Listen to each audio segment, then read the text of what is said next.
welcome back to Live and Breathe Horses, and today we're going on with our Words of Wisdom series and Nuno Oliveira and this lovely book, Horses and Their Riders.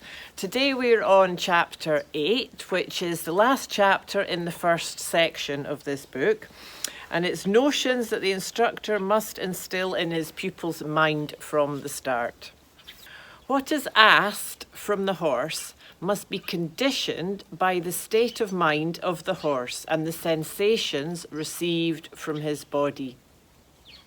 In all living creatures, one must ask for a certain mixture of stimulation and relaxation of his nerves, so that he's not neither disinterested nor too excited, in such a way that will maintain the rhythm. For instance, the horse always develops the same dose of energy. One must always be quick so as not to intervene too late. Always reward the horse, and do not forget that it is a reward for the horse for the rider's action to be stopped. One must always be careful about the amount of action of the legs in relation to the amount of action of the hands, and vice versa. That's such a good one, you know. Are you creating more with the legs than we are prepared our horse to carry in the hand, or ourselves? The harmony of the aids. The hand of the rider must hold the horse without him pulling on the hand, but also without pulling on the horse's mouth towards the rider. One must, when starting an exercise, ask it with a certain intensity of the aids, but one must, during the exercise, feel how much the horse submits and reduce the aids according to his submission.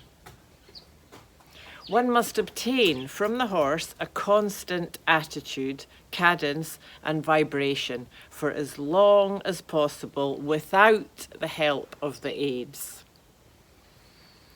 One must instill in the rider's mind the notion to choose the best moment to change from one exercise to another, or from one gait to another.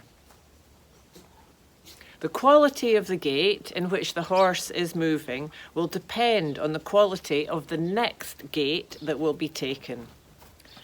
Patience is one of the human virtues that develops with the practice of equitation. That's a good one for us. The rider must know the physical abilities of his horse so as not to go beyond them. When one goes beyond them, one risks a fight of which one is not always sure to be the winner. Finally, training the horse is not to make a robot or a machine of him, but to render him obedient and collaborating with you while keeping his freshness. So yeah, lots of good advice in that one there. And as that's quite a short chapter, we're going to go on and do the conclusion page of this section of the book, as it's only quite short. So, in conclusion, I hope that what I've written here will be useful to the riders beginning to break in young horses. It's the foundation for the rest of the horses' training. All the horses that I've broken in my riding school were always easier to train further than horses who arrived already broken in.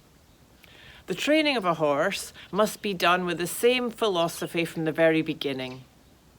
A person who's never broken a young horse does not merit the title of écuyer. He cannot completely know the horse he is training unless he's worked with him from the very beginning.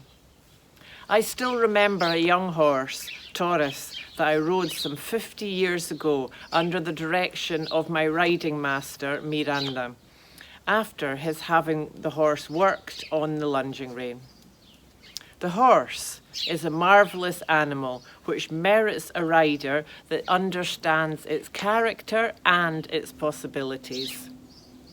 Equitation is a school of abnegation, and humility. Practicing it, if it's done properly, betters the human being. There you go. What more could we want? That's the thing, and we're so blessed, and I'm always so grateful for my horses, because it is such a practice in being a better human being, and then wanting to be a better human being to be better for our horses. So wonderful stuff.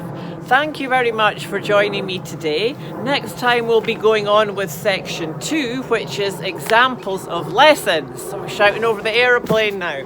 So keep tuning into the light, and see you next time.